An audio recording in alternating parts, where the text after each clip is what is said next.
Hi, welcome to 2020 Tasty Treats, doing some things with 20 fat quarters. Well, 20 things with 20 fat quarters. And we are having a huge amount of fun. We've done a whole lot of projects already and we're actually up to number 20. So this is the final one in this series. And hang about a bit because at the end of the video, when we've shown you this little tutorial, I'll just have some of the samples and things here just to show you kind of en masse.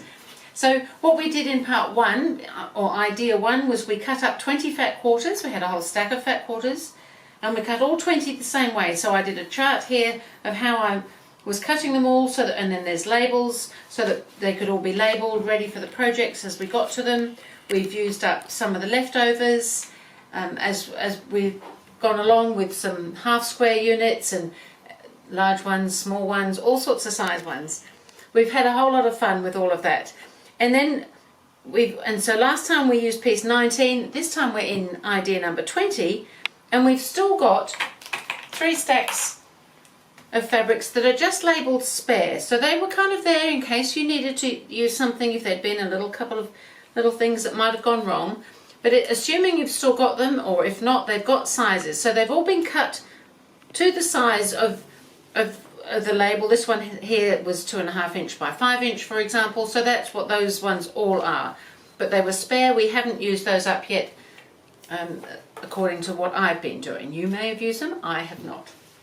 So, and that's fine. So what I thought we'd do this time is what I call a soupy quilt, so that we're making a quilt that actually has all sorts of bits used up. So we've got these 3 spare sizes. So we've got a long strip, and this is the block that we're making.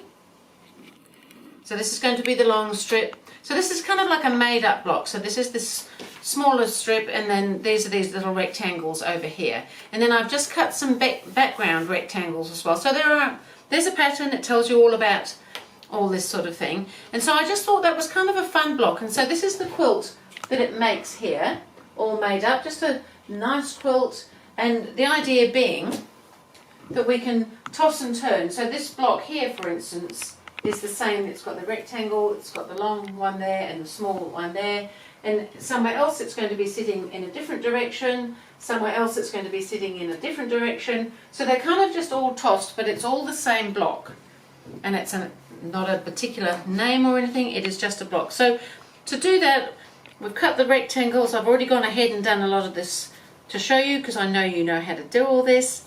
So I've just joined a smaller rectangle to that. What we're trying to do is bring up to a size. So this was the longest piece.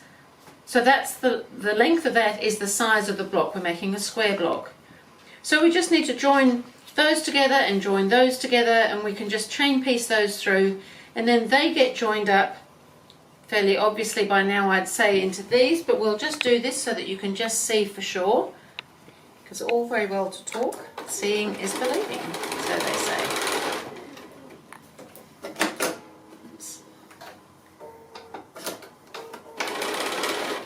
So we'll get this little block made. And so I call this quilt a soup quilt, and that's because it's just using leftovers. When I make a real soup in the kitchen, and I do sometimes go in the kitchen, I like to use up obviously some prime ingredients, but I also like to use up all sorts of leftovers. And so this to me was a soupy quilt.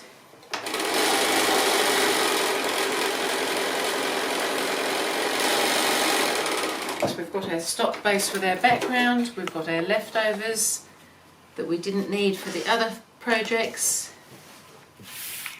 And we'll just iron this. I'm just ironing this into that centre piece because that's where the seams want to go. And then we've got this other rectangle here, and now it could go on this edge or it can go on this edge. I've been putting it on this edge, but it actually doesn't matter which one it goes on. It's going to end up, because these colours are quite strong, fairly dominant, you can sort of see that this line becomes a little bit obvious, and that's fine. Something has to be obvious. If you're making a carrot soup, you're going to know there's carrots in there because it's obvious by the colour. What you might not know is that there's a whole lot of other things in there as well.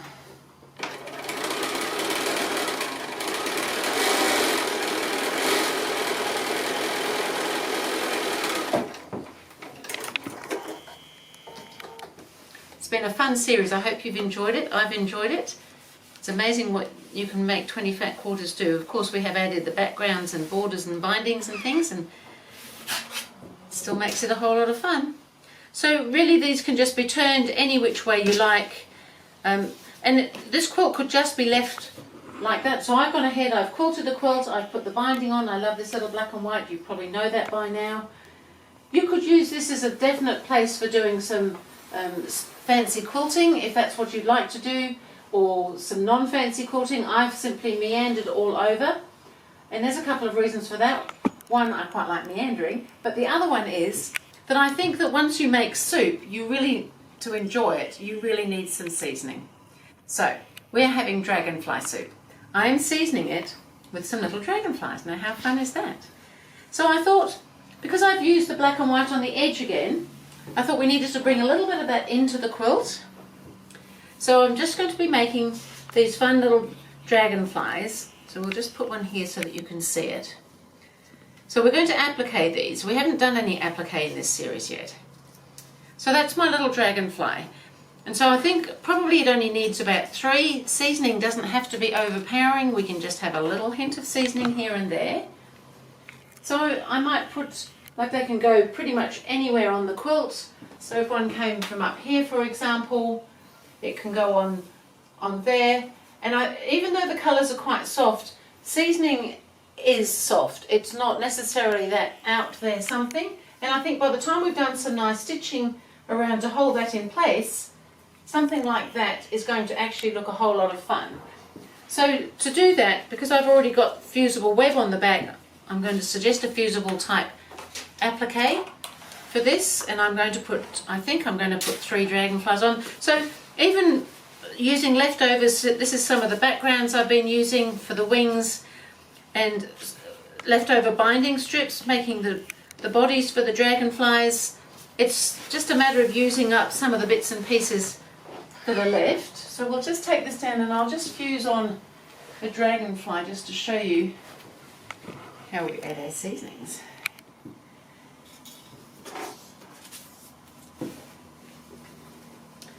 So if we were going to put a dragonfly somewhere up in this sort of top corner here, I'm going to peel off my fusible web that's there,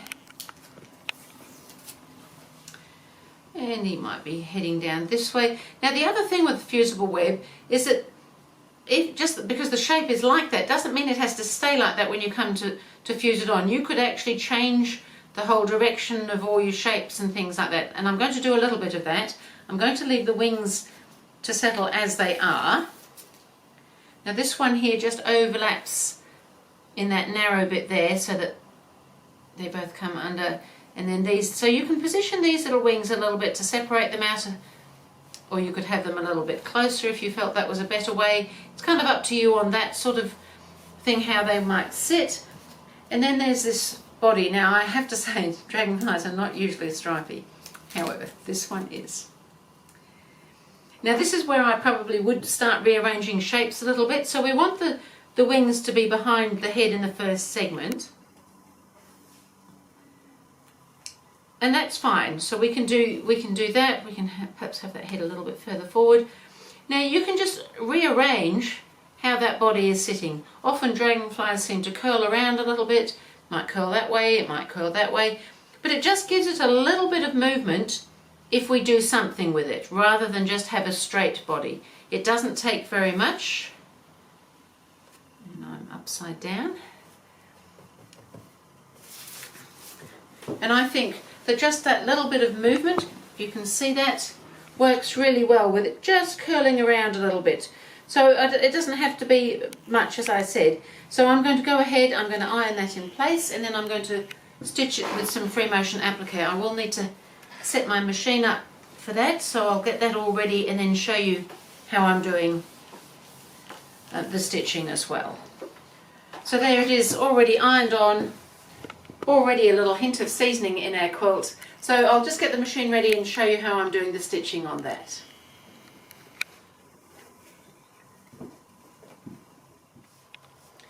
So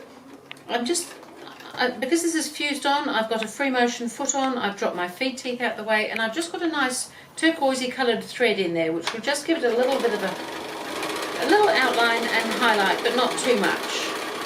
So I'm just free motion stitching around. Now, if you don't want a free motion, that's fine, you don't have to. There's other ways of doing applique. I like to do this, but I like to also come back a second time. I am using batik cloth, so it doesn't fray as much as some cottons can do, which helps with this sort of applique, but it's not essential to do it that way.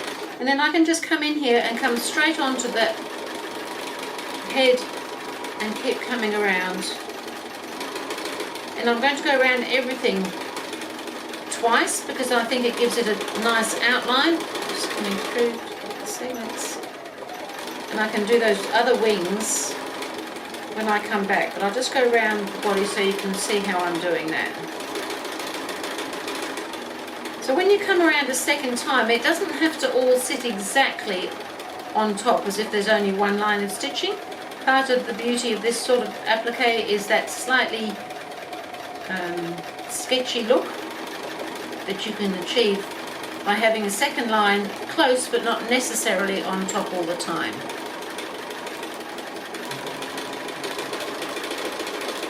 So you get this first line in, and now I'm on the second line around, and it won't always be in exactly the same place.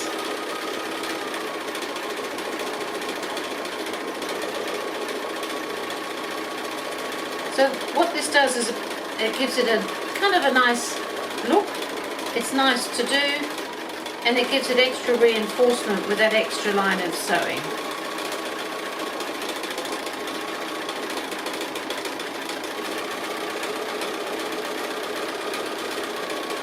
And you can see it's not taking all that long to do. The stitch length is being created by my movement because it's free motion.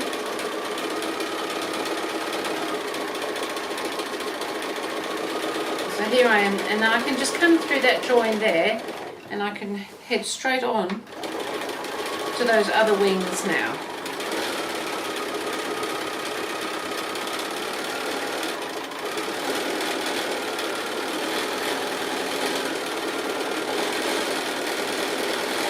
So we might as well finish this one seeing as we're so close, and you can see how it looks.